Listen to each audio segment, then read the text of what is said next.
listen-only mode. So essentially you can hear us, but you're all muted. However, we want to make this as interactive as possible. You have a question box on your control control panel. Please write your questions in there, and I think we may answer some of them during the course of the presentation. But typically we go through the entire presentation. At the end, we'll do a open Q&A sessions where we'll make sure all the questions get answered.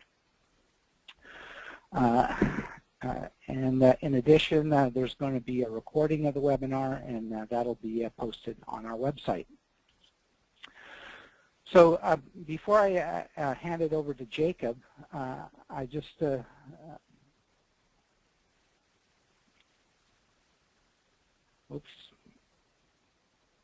I wanted to just do a quick overview of the underpinnings, the architecture and building blocks that are used in the Ranch Systems wireless irrigation control solution. So you'll get an idea of what's the foundation of our system. So let me, we'll do that for, take about 5 minutes, and I'll turn it over to Jacob.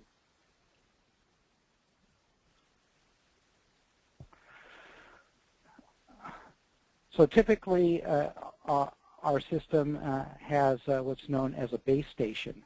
The base station is typically does double duty. In this case, you're seeing it as a weather station, and you could see the weather stations attached to the mounting pole.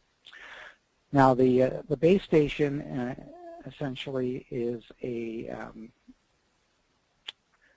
gateway to the cellular network, and then information that goes through the cellular network back and forth, and the cellular network has something called an APN server, which interfaces it with the internet, and then is able to communicate with our server up in the cloud. That's where our online application runs, and that's what Jacob will be demonstrating later on. From the cloud, you could access that information anytime, anywhere from a computer browser. If you've got a tablet, through the cellular network or a Wi-Fi hotspot. And we have a mobile app, so a smartphone. So what we have is your classic modern web-based architecture. And in addition to going through the cellular network, we could also communicate with our server through Wi-Fi. So in this example, if that little ranch house had a Wi-Fi hotspot, we could talk to that and not go through the cellular network. Now, the base station typically communicates with nodes.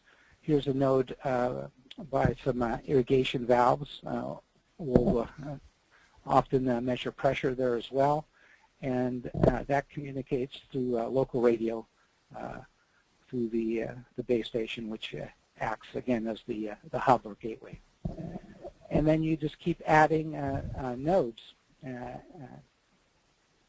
they could perform different functions. This one is a soil moisture station. And we're currently working with AquaCheck on a wireless soil moisture probe solution where you could have multiple soil moisture probes, and they communicate wirelessly to one of our nodes, which acts as a hub for the soil moisture probes. So you notice that I'm just adding a camera to this particular station. Our architecture or building blocks are modular, so each station can be expanded over time, so you could add functionality or you can completely reconfigure it. And the nutshell of that is that it gives you an inexpensive hardware architecture where your investment is protected. You could move it, you could change it, you could expand it. Now, if you have a property or something that you're monitoring and it's too far away to talk to the base station directly, which our typical range is 1 mile using a 900 megahertz frequency, you could hop your way back to the base station.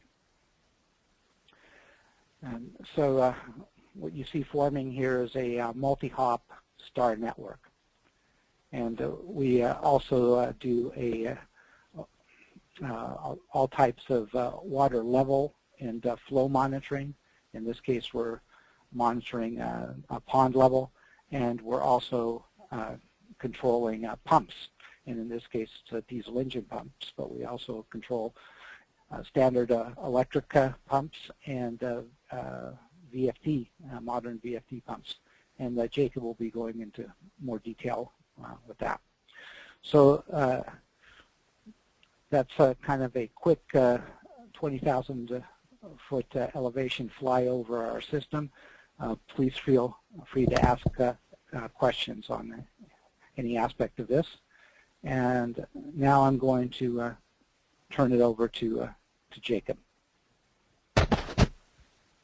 Thank you, Mike. I don't know if you can actually hear me.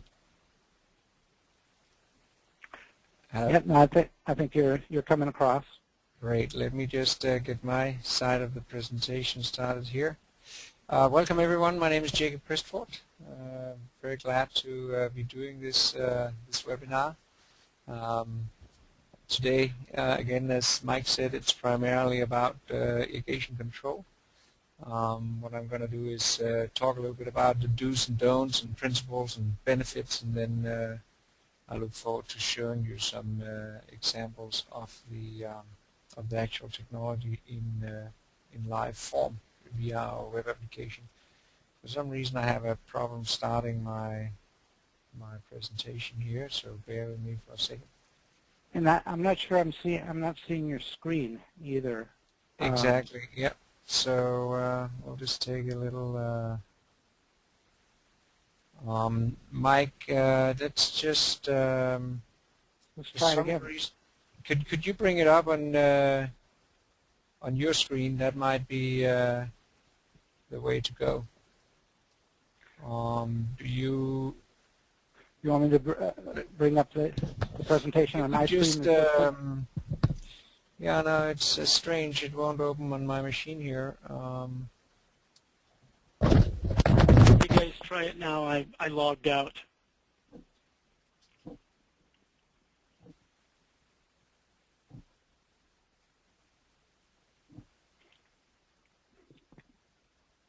Okay, one moment, folks.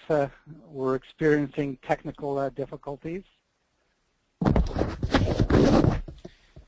Sorry about that. For some reason, the presentation won't open, so Mike is just going to send it back over to me, and I'm going to open it here on my machine. Sorry about that.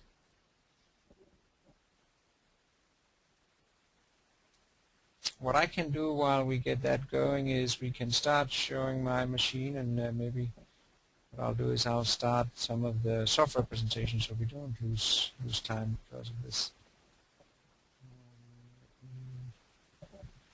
Show my screen here. Okay, so now we should be seeing my screen. Mike, can you confirm that you can see my screen? Okay. I can indeed. So, what I'm going to do is, while we wait for the presentation slides to come up, one of the vignettes that we've been working with for a long time, since 2006, we've been doing telemetry and later on also control on this property up here in Northern California called Obsidian Ridge. And I think it's an interesting one to show just because of how long we've been doing telemetry on this site. I guess it's eight years now. And it also demonstrates sort of the software interface. we have something we call a dashboard. When you log into the online application, you see the dashboard first, and that shows you some of the high-level indicators. Typically here you have temperature, humidity, some of the weather data, some of the indicators like ET, some of the disease indexes like mildew. UV index is something they're tracking on this property in addition to ET because of the effect on wine grapes. But then you can go in and click on more of an overview of the irrigation blocks, and that's where we start getting into the irrigation control, because we allow people to upload a map, a background map of the property, and then you've got your different irrigation blocks lined up on that map. So what we're going to do a little bit later today is I'm going to take you through how you actually schedule and execute irrigation in this kind of application. But now I have my presentation slides here, so I'd like to jump back to those. So with that little interruption, let me get right into it.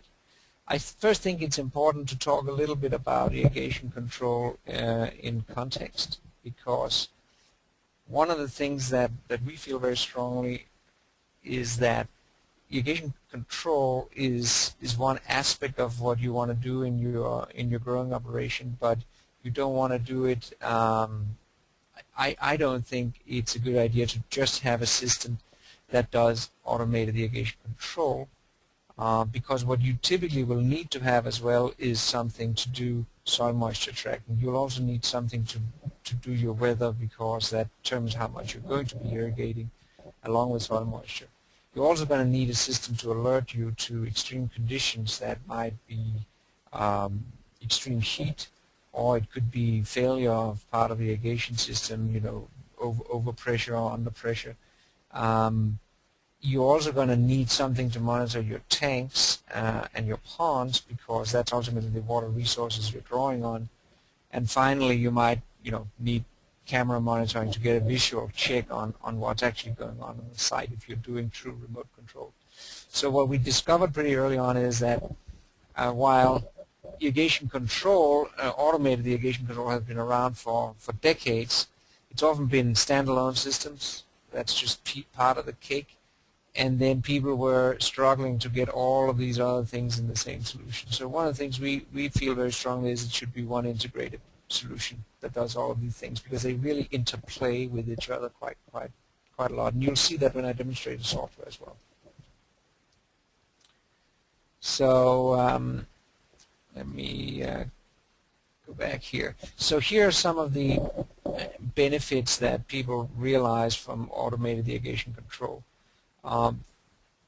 The reduced water use is obvious, and these days often the main reason people do it, certainly here in California. Why do you reduce your water use? Well, because you do this in the context of monitoring your soil moisture, monitoring your climate, and you turn irrigation on and off only as needed. If you don't have automation, what you're typically required to do or end up doing is run very consistent similar sets every day, just because it's too difficult to differentiate. So it's not that you couldn't differentiate and deficit irrigate without automation. What we just see is that it tends to not happen because it's just too difficult and too labor intensive to be that granular and that precise if you don't have automation. So I think that's a very interesting effect. Ultimately, you also reduce your labor costs. So not only can you be more differentiated and granular and precise in your irrigation when you automate, but you can actually also do it at a lower cost because you automate. So it sort of is a double whammy in that sense. Managed risk I think is a very big benefit as well, because whenever you irrigate or not irrigate, that involves certain risks, and the closer you optimize, the closer you go to the stress point of your crop, the higher the risk. And how do you manage that? Well, that's where the telemetry comes in, by giving you constant data about the heat stress, the ET stress in the vineyard in different or field in different levels, But also other aspects of your operation could be risk factors like disease, frost. But even in terms of automation, irrigation, things like pipe pressure, overpressure, underpressure, indicating clogged, filtered, pipe bursts can be detected by looking at the flow rates out of flow meters. And even over very long times by monitoring things like flow rate variations, you can pick up things like emitters, drip emitters clogging over long periods of time. So there are lots of things you can do to manage the sort of inherent risk in ongoing operations. Energy use reduction, it's directly proportional to how much you pump. Very large proportion of energy use in the world is spent simply pumping water around. So it's a very real saving, and I have actually a slide that goes in a little bit and quantifies that, the next slide. But then I think it's also important to remember that there are some product crop quality effects of irrigation control and automation. Again, by being able to dial in your irrigation much more carefully to the product goals you have, the crop goals you have, you can do a number of things. Some crops, for example, I mean, wine grapes is the obvious example. By stressing vines, you can achieve much higher fruit quality, but it's dangerous to do if you don't have very good monitoring along with it. So automating and monitoring enables you to dial in your irrigation to get that higher crop quality. But other crops like pistachios, for example, the quality metrics around how many of those break up the right way, the shell characteristics, are affected by irrigation. And by monitoring the product outcomes over many cycles, growing cycles, compared to how you irrigate, enables you to improve those metrics, get a higher price ultimately. And then finally, it leads into improved decision making. I think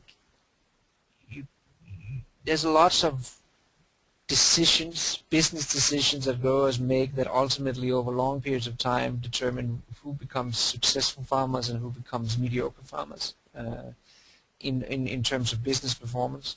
And some of those things are driven by what data is available. Because if you don't have quality data, you can't make quality decisions. It's basically that simple. Things like if you monitor your climate closely, for example, you can make the right decision about which varietals of grapevines to plant. So that's one we see in the grapevine area. But also in terms of where are my weakest spot in the field, where should I invest in a new irrigation system, where should I upgrade my irrigation system, and where for instance, is it okay? Where do I have the most failures? Where are my emitters clogging? All of those things people can guess, but if you actually have accurate data, you can just on average make better decisions, and that on average makes you a more successful business person. This is an ROI analysis we did for Obsidian Ridge Vineyard actually early on when they had this system for a couple of years, and it lays out 100 acres, some of the challenges they were facing with the soil water holding capacity, the limitation of the wells, meaning that they couldn't irrigate long sets, they needed to irrigate shorter sets to enable the well to recharge, and it was at a fairly remote location in a larger growing operation. It lays out the costs, 22K installed and some ongoing cost, and then it looks at the results. They used a third-party labor provider, vineyard management company on this site, so they actually know how much they saved accurately down to the cent almost.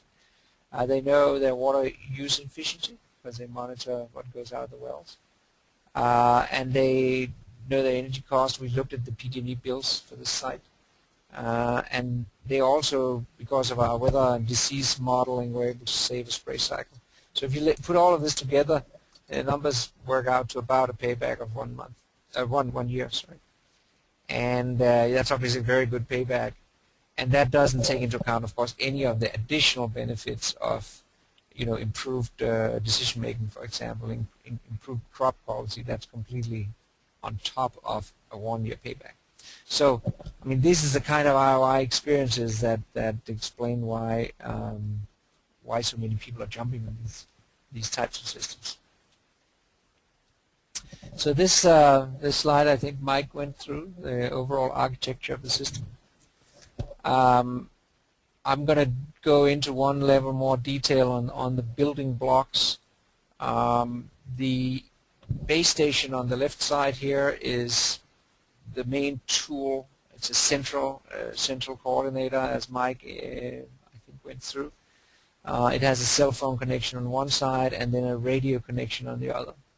And then we have our node here, which is a universal node, and I should say that it can either have a cell phone connection or it can have a radio connection that connects up here. This picture actually shows both, but on a typical situation you'll only have one or the other. You'll have this if you go directly cellular from a node, or you'll have the one on the right here if you go via a base station. So you can either go via a base station or you can go direct from a node.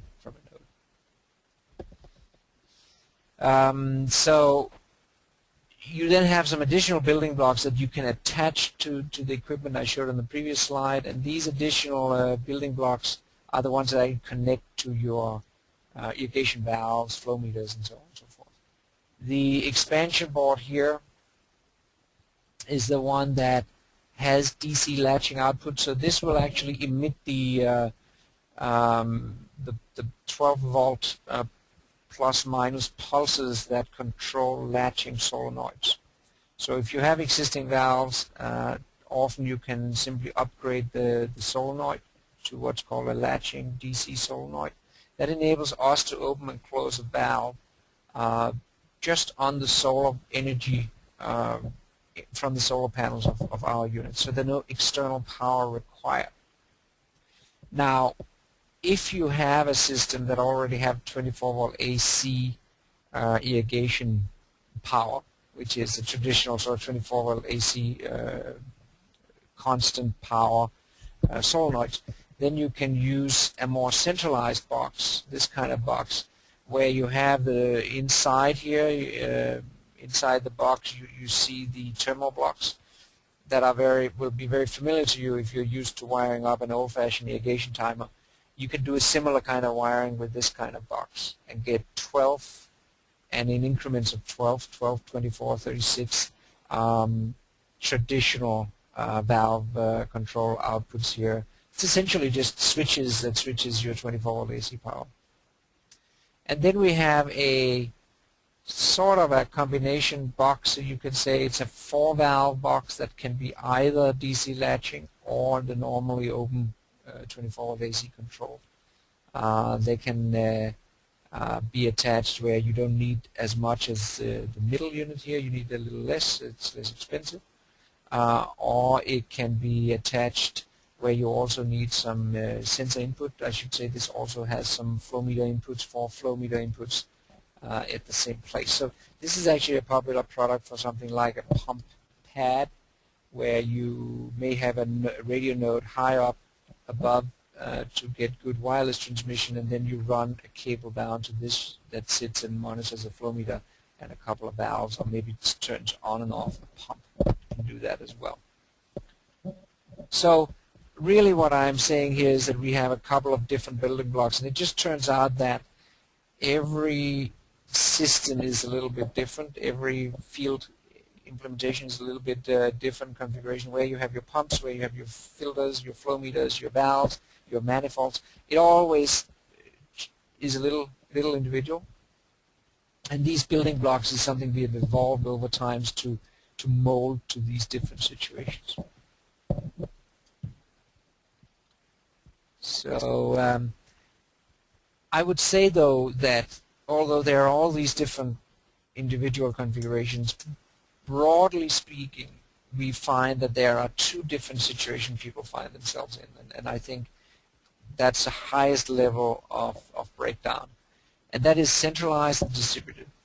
And centralized is where you, for whatever reason, already have a centralized valve structure, and it can be sort of two subforms.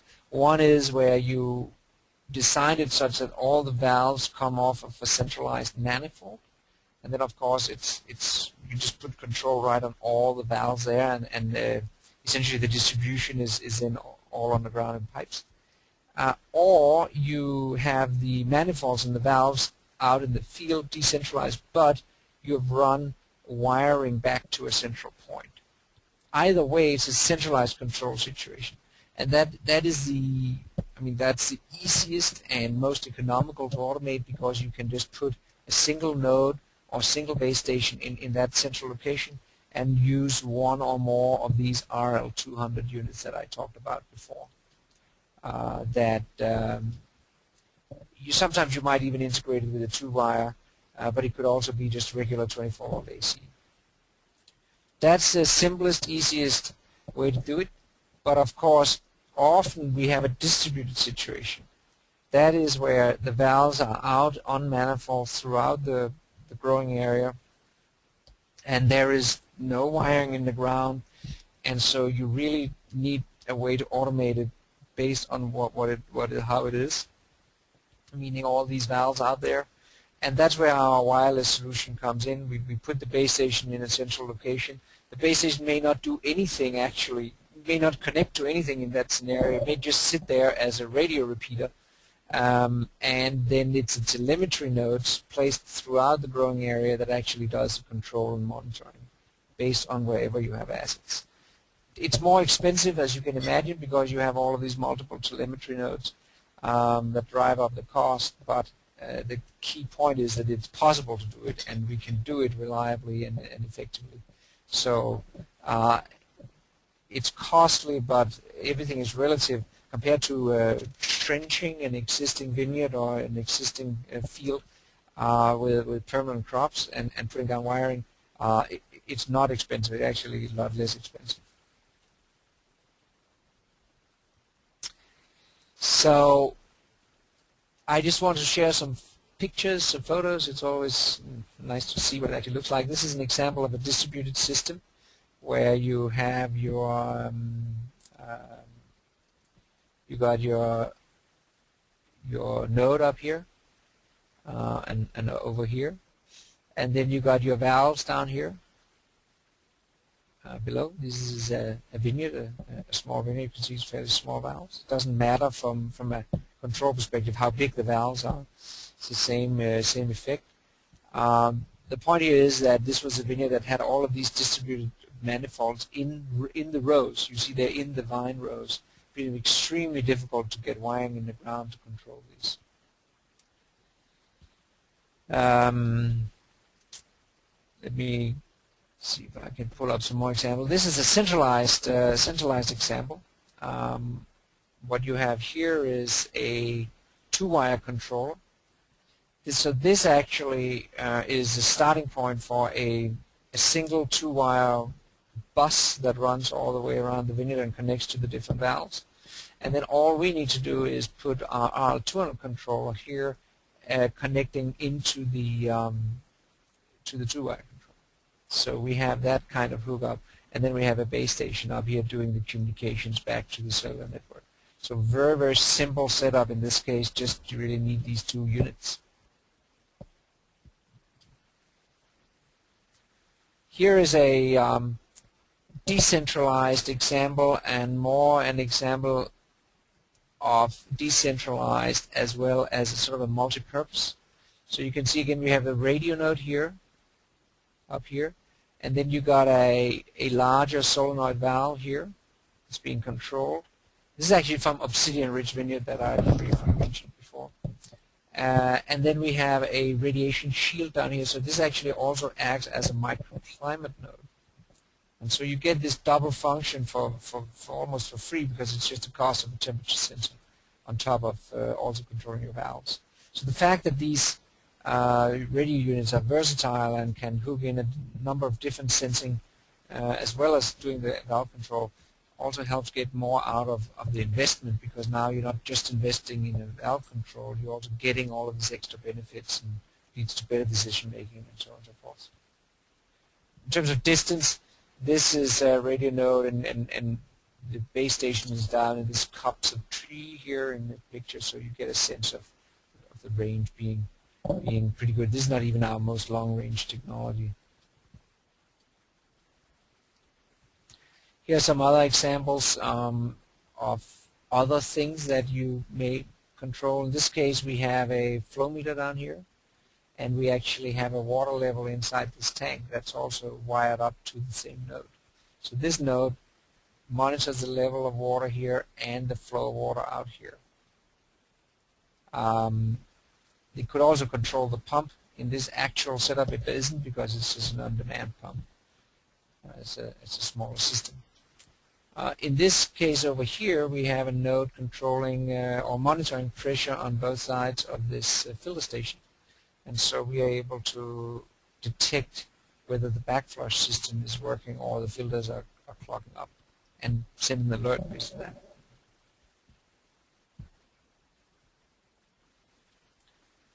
Here are some pump station situations where we are actually starting and stopping a pump. Here's a pump that we are starting and stopping. It's just a node up here, and we will start and stop that. That's sort of the small end of the scale, and here on the right side is the higher end of the scale. This is a fairly large John Deere engine-driven pump that pumps out of a canal.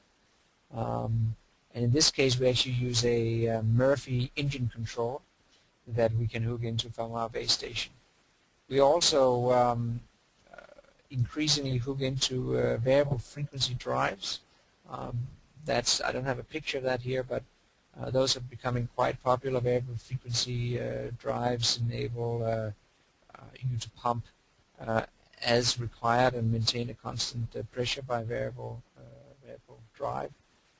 Those units have a lot of capabilities, a lot of data you can pull out of them about how they're running, and also you can program set points, and we can do that remotely. So we add the capability to control those variable frequency pumps remotely and change the set point.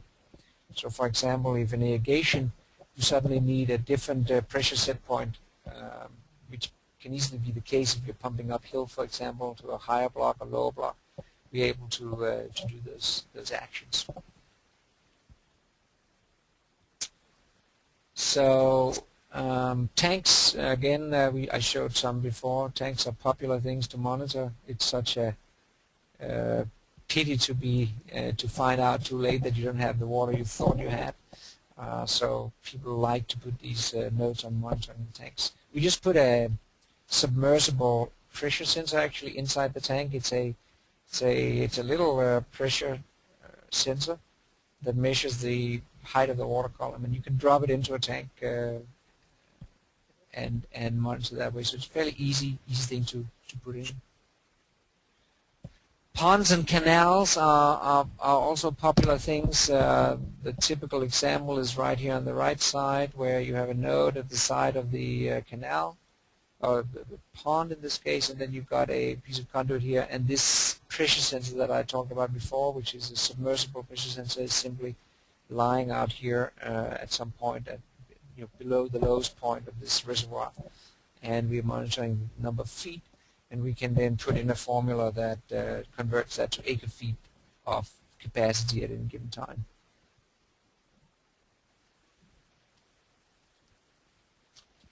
So I wanted to, before we hop into the presentation, I did also want to share a bit of what I would say the do's and don'ts. We've been doing it for some years now, and some patterns are emerging of what not to do and what to do. The first thing is, and I can't stress this enough, don't think of automating, when you do automated irrigation control, don't think of it as an autopilot. Don't think of it as we've had people who bought these systems and then thought that meant that they could go on vacation essentially and just sit on the Bahamas and turn the system on and off. That would be great, but it's not really a realistic way of thinking about it, because there's still a lot of things that can go wrong. For example, the pump can stop working, or emitters can blow out, and so on and so forth. So it still requires some regular oversight. Your field is still going to need your oversight. It's just not going to require you to run around and open and close valves, and that's a very big saving. It's also going to enable you to fine-tune your irrigation to be much more in tune with your needs in terms of ET or soil moisture. But you still need to monitor. You still need to have people on site looking at what's going on. So it's better to think of it as a remote control unit. It enables you to make those decisions when you look at what's going on, what your climate is like, how the crop is doing. I mean, I should have mentioned the most obvious thing, which is to look at the actual crop. Once you do all of these things, once you still make all of those decisions, you can now execute those decisions much more quickly. So it's more a matter of not spending your time mindlessly opening and closing valves, but instead you're spending your time monitoring your crop, making good decisions, looking at the data, and making those decisions. This is sort of a second point, but to the same, don't expect pipe valves and emitters to work all the time. Unfortunately, sometimes people make the mistake of thinking that when you automate, it means that all problems go away. No, this is still components that have a certain failure rates. Your solenoids, emitters, pumps, pipes, all of these things do break with a certain rate.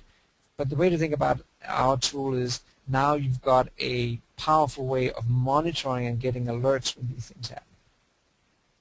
And it's very important, we almost mandate that when you put in valve control, you almost always should have some sort of positive confirmation, like a pressure sensor on the other side of the valve or a flow meter that shows you the water flow, so that you can put into the system that kind of feedback. We call it a feedback sensor.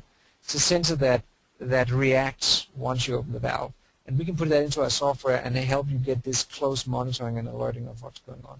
And so it's just important when you price out and design your system that you build in those feedback sensors. Because if you don't have them, then the system can't monitor it for you. And then you are really flying blind. And remote controlling something that you don't get a feedback on is actually almost more dangerous than not remote controlling. So the last thing I will really want to stretch is, after a lifetime of working in wireless industry and wireless telemetry for agriculture especially, is that be conservative about wireless performance. What happens is that over time crop canopy grows, and that reduces the distance that wireless will travel. Interference can suddenly occur.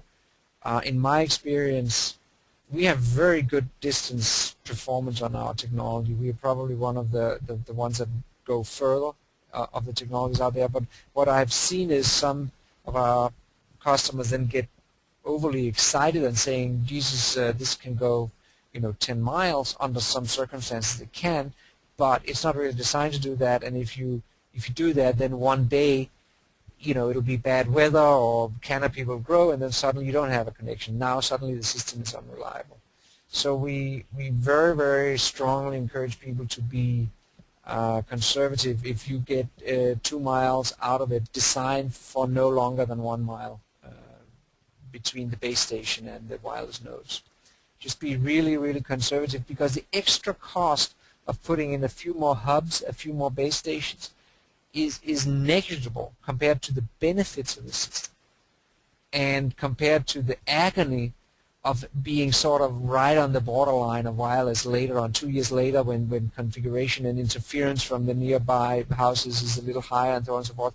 Now you've got a system that was designed, yes, to work back then, but now it doesn't quite work anymore, and it's an agony that you could have saved yourself for $2,000 extra up front. You could not have that agony. So just a word of advice there. So with that, Jacob, let me interrupt you for a second before we segue to the software demonstration. There's a question that came in that I think was relevant. to the whole audience. And Yeah. it reads, for pump station control, if you're controlling an engine pump with a Murphy controller, can you control it with a temperature set point, like an automated start for frost control?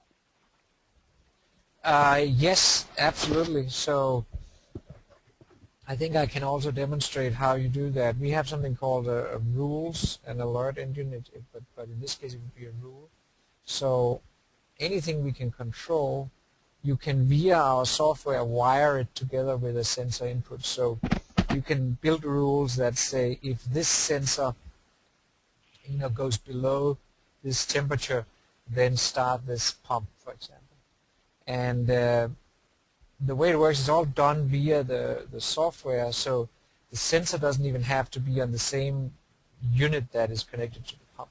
So you could have a weather station one place in your field, and then you have this pump somewhere, and the software can perform this function of looking at the temperature and starting the pump, even though it's not directly connected. They might not even have line of sight, and you can still do this. Now, I will say that it's not a completely instant turn-off, because as I said, it goes via the server, so there's a little bit of a delay from that data getting up to the server and the pump starting. So don't expect it to be like if you had a pressure sensor hardwired into that pump start, which you can do with, say, a Murphy controller. You can also put a temperature hardwire into the Murphy controller and get that effect. But then you wouldn't get that data online, and there'd be other downsides. But if you're not critical in terms of the speed with which that reaction happens, then we can all do it via the server software. And then you can build really cool rules like average of 2 temperature sensors in the field is lower, or if the temperature is lower, but or at a certain point, but dew point is low. As you know, dew point is a very important indicator of frost risk, because if the air is very dry, 38 degrees is really scary, but if the air is really humid, 38 degrees is actually not very scary. So those things can also be built in. And just to qualify that, can you describe the latency or delay that people might expect for a situation where there's a remote sensor doing automating a pump? Yeah, so our system, the way it works is the radio nodes upload to the base station every 10 minutes, and the base station also goes up to the server every 10 minutes. So typically we talk about a 10 to 15 minute delay in data. Now that can be shortened for critical sensors. If you have a frost temperature sensor, we can do a 5 setup where you may be looking more at 5 to 10 minutes delay. But what one should expect is probably 5, 10, worst case 15-minute delays on some of these situations where you need to read one sensor and then control something else. So that's sort of the conservative assumption.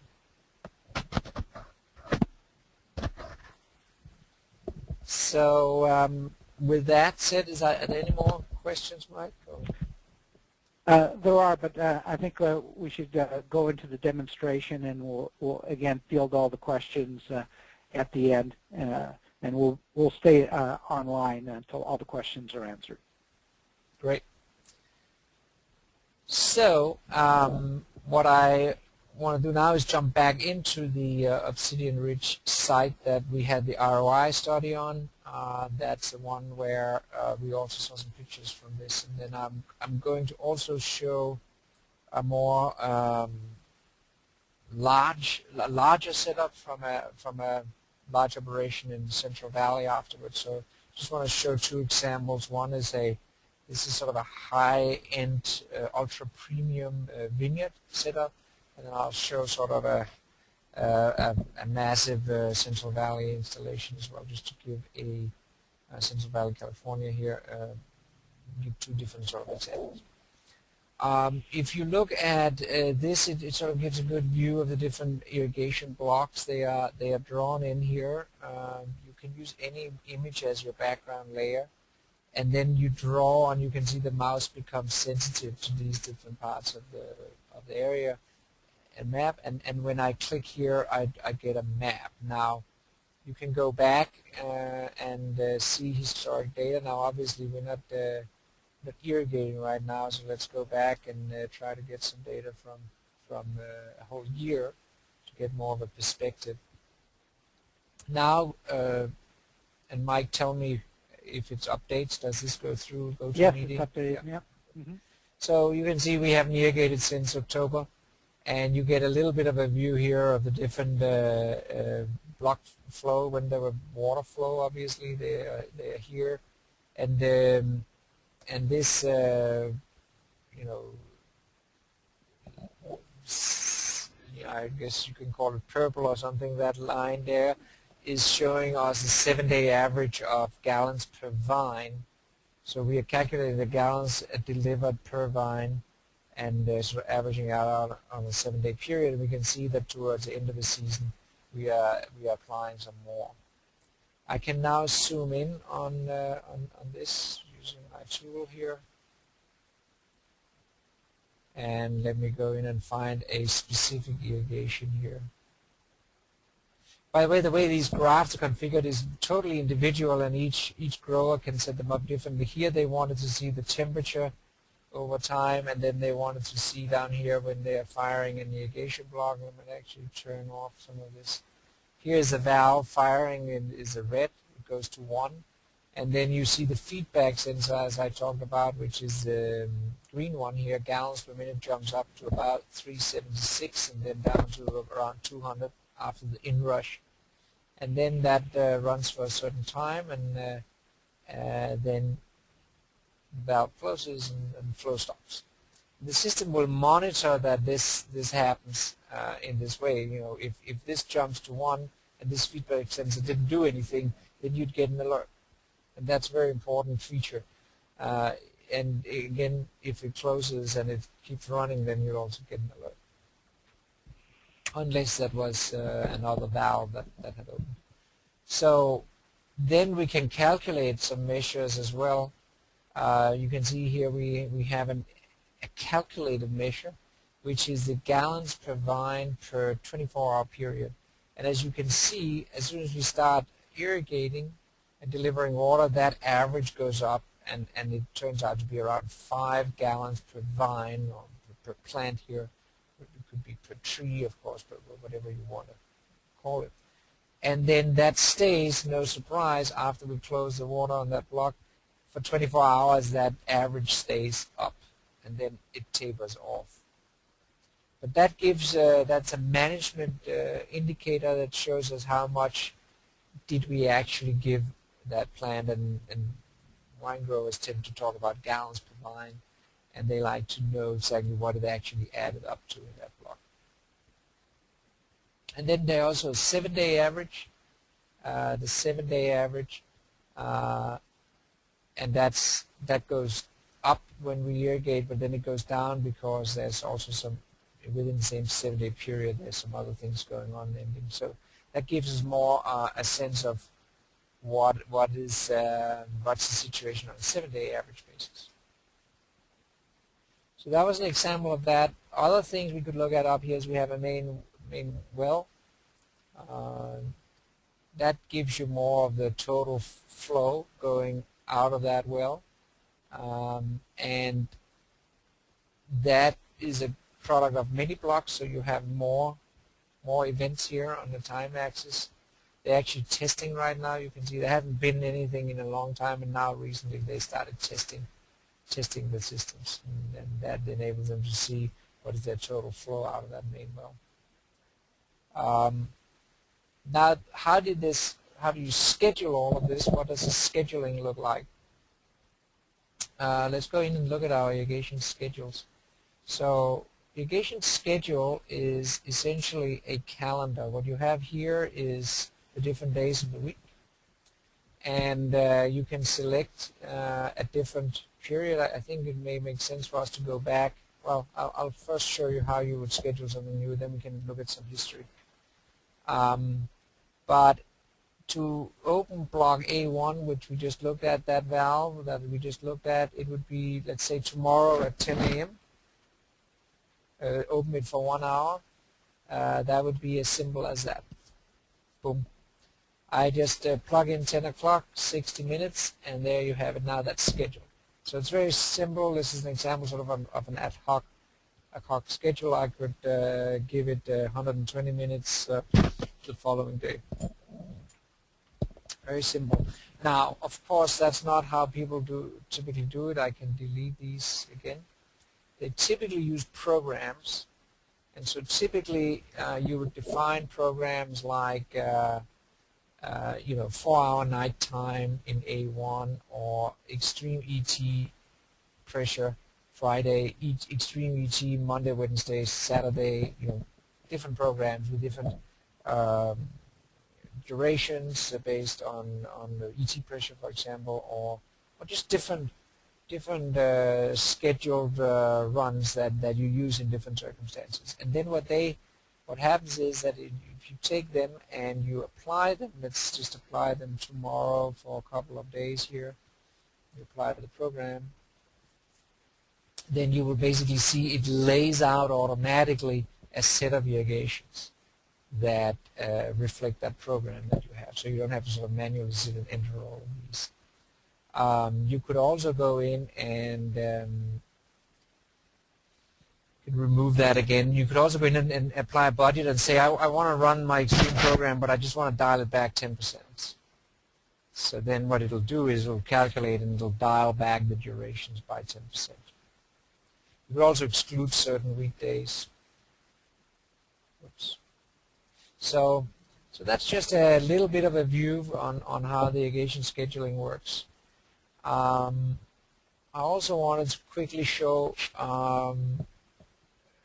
maybe reporting. Let me just do a quick example of a report. Daily flow totals is an example. I have an main well flow totals here. I'm going to try and run this report. That's set up as a PDF report, and I can run it from March of last year to October of last year. That was sort of the irrigation season. Click that. We can get a look at what that looks like. Open my PDF. So that shows you in thousands of gallons basically the flow totals in gallons out of the well number 1. And each day you can see June, July, August, and then each day of that month you can see it'll add up the monthly totals. You can see how that basically grew and peaked out in September at 4 million gallons. Example of reporting. I did want to show we also have some other. This customer has a daily flow total here, but what they have is what it does. It runs it automatically on a schedule every day and delivers by email to the irrigators. So that's another feature that you can have these kinds of flow reports, water reports, and then deliver them automatically as PDF or even comma separated values and have them automatically pushed to different people that need that information. Some people don't always get around to checking in on online software, so the fact that you can push data, I think we found is an important and valuable feature. The next thing that I think makes sense to show is our rules and alert functionality, because as I said, one of the powerful things is the ability to instrument and monitor things, not only control them. So here's, for example, a text message around high pressure. And what that says is that if the pressure of this particular pressure sensor out of one of the pumps exceeds 190 psi, then this person, which is a member of the vineyard management team, gets an alert, and it'll say the pressure is, and then it'll fill in the actual pressure. So they basically know that there shouldn't be anything over 190 psi for any reason, and if that happens for any reason, then we want to know. Frost is another obvious one, of course. So this looks like they have set it to less than 35, and that's just to actually have it disabled. Normally what they would have here is something like 38. I think this is just them turning it off effectively for this part of the season. And you can see you can customize your message here, turn on the wind machine, and this actually is calling a regular phone line as opposed to text message, which is also or an email or text message. These are also options, so you can choose all of these things. The calling of a regular phone line will actually read back with a human voice, and it'll even leave a voice message if you don't pick up. Now, the fourth option on any alert is to send a command to the field unit. And that's back to the question we had here a little while ago, that you could say, I don't want to send an alert, I may be sending an alert, but I also wanted to send a command to a field unit. And that's where you then, once you do that, then what it gives you is a command field, and typically it would be something like relay 1 on. Then it'll actually turn a relay on, and you can give the unit ID 7260. That's just the unique ID of our equipment. And you can say the relay 1 on that unit, turn it on. You could also, if you had this gets into advanced territory, but if you had a Modbus or a Murphy device on that, VFD, variable frequency drive, or a Murphy controller on a unit, then you can give commands like MB for Modbus, and then as a command sequence. And that command sequence will be meaningful to that variable frequency drive to set, for instance, the pressure set point, or turn it on or off, or do some of the things you can control there. So this is where you can essentially take commands from the manual of your advanced equipment. You have an advanced variable frequency drive, an advanced Murphy controller. Commands from that manual you can essentially put in here, and then the system will relay them to the right unit in response to these kinds of conditions. Jacob, we're just about at the hour. Before Yep. we, I think we'll have to pass on showing the ASCAL property. But before we go to Q&A, can you circle back to the irrigation schedules and describe how schedules are, how the programs are created? Yeah. Well, let me just do a very quick jump over to the Central Valley property ASCAL, just because it's very quick. Then we can do that there. What I did want to show there is more of I want to show the larger setup here. I want to show, by the way, the images we have from that field. We didn't talk about the fact that you can hook up cameras as well. I think that's a powerful feature. And also do a visual monitoring of some of your assets. And this also gives you a little bit of a view of this kind of growing operation. But in terms of schedules, if you're going to schedules on this type of property, I want to go back. If I go back to, say, October of last year, just to see what the schedule looked like on this kind of property, you get a sense for each valve here runs this many sets on one day. And our system validates each of them according to the rules I talked about. And you can get a sense for how much you can do with this system in a given week and a given day. And this is actually a week where everything went clockwork. But there must be an example of something that doesn't go like clockwork. Let's see. Okay. Oh, there we go. Yeah. So occasionally something will go wrong. And if it didn't, then it would be hard to believe. So occasionally something will go wrong, and then you are able to use this tool to diagnose that. But in terms of time, let's go back and maybe look at edit programs, as you said, Mike. So we can go in here and create a program, say a 15-hour per day. They go in here, and it really just goes in and looks at how should each of the valve, how many cycles should they go through, how long will that take, how many pauses do we want in each cycle, and then you just do a progression of valves opening and running a number of cycles. and then that will be all relative to whatever start time you put in.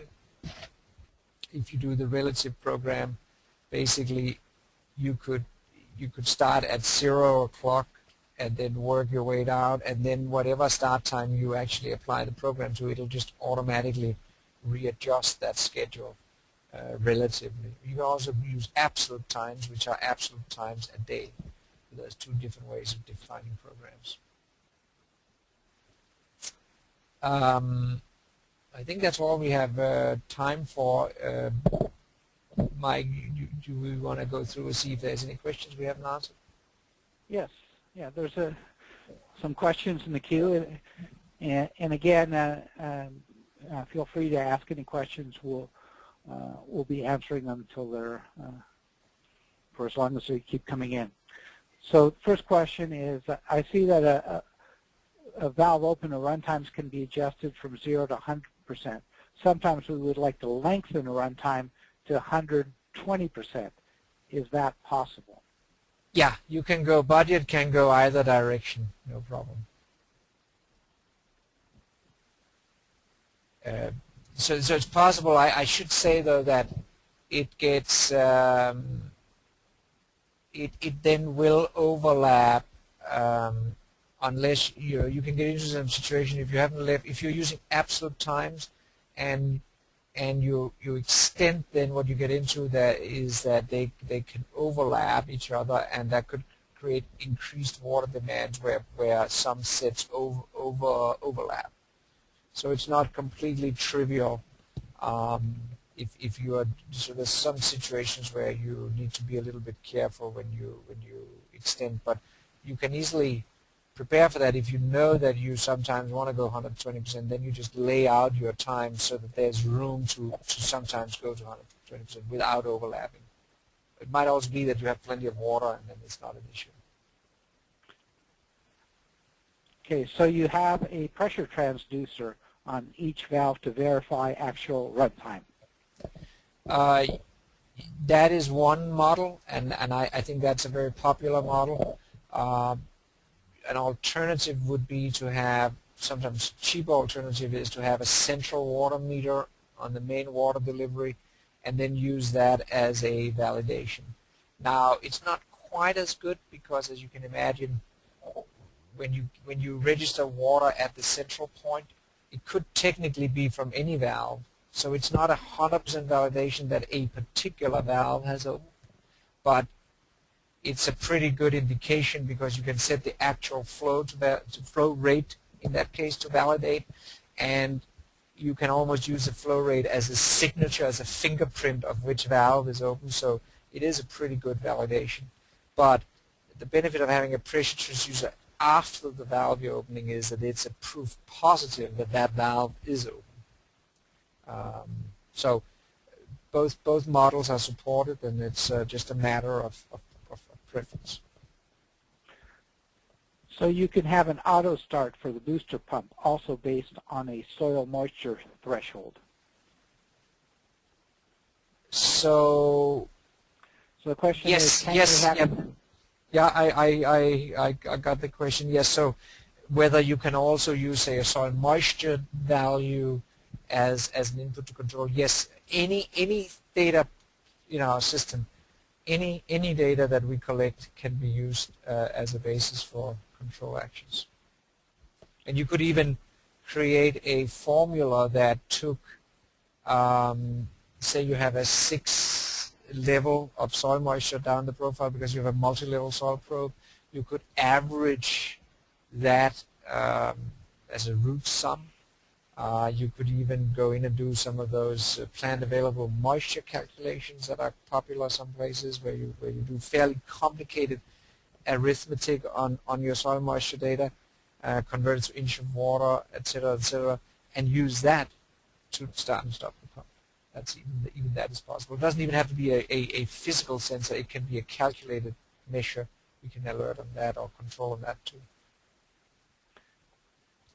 So there's a question from early on in the presentation before the software demonstration. I'm not sure I understand it, but what percentage of the system is above ground? 50-50? Yeah, I don't understand that either. So, but that's an intriguing question. So maybe we can, maybe that person can clarify that. I'm not sure I understand above ground. I mean, soil moisture sensors are below ground. Everything else is above ground, but I'm sure there's more to the question than that. Let's see. Can we see some camera features and quality at the Haskell property? Yeah, let's get up some more pictures. So there's different. Here is the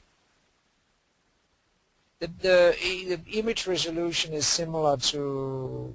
It's a 1.3 megapixel camera, so it's similar to a pocket camera or phone camera, like they were a few years back. So it's not a sort of super high resolution, but it's pretty good. I mean, it may be hard to see through GoToMeeting. Let's see, maybe some other days here. I'll pull up some more. And you can see night vision is also possible. If you're fairly close, like we are in the pump station here, you will get night illumination from this camera as well. It has infrared illumination.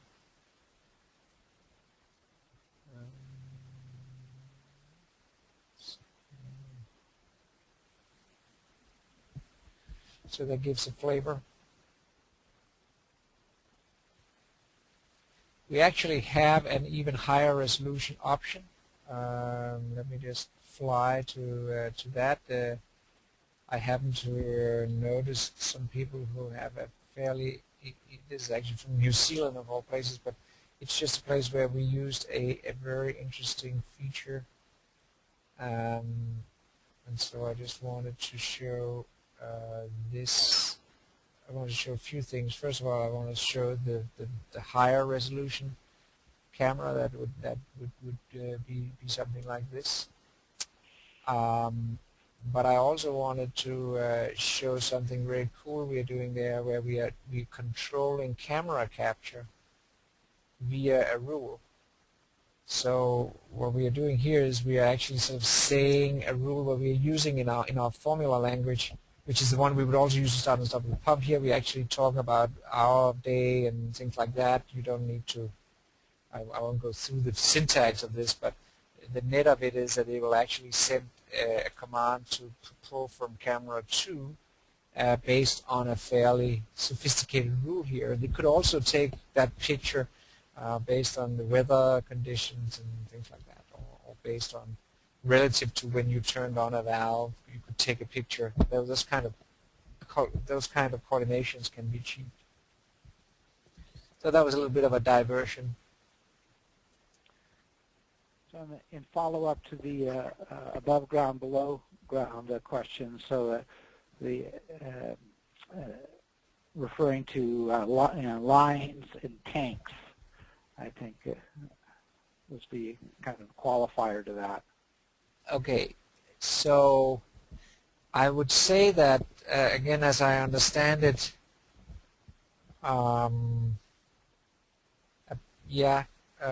what percentage of that system is above ground?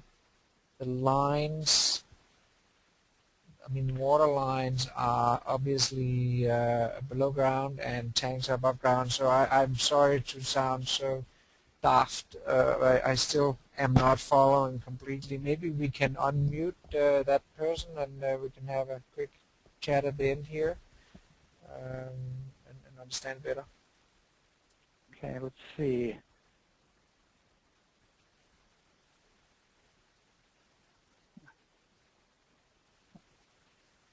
Well, I think that was Nicholas. There we go. Nicholas? Yes. Nicholas, you're unmuted.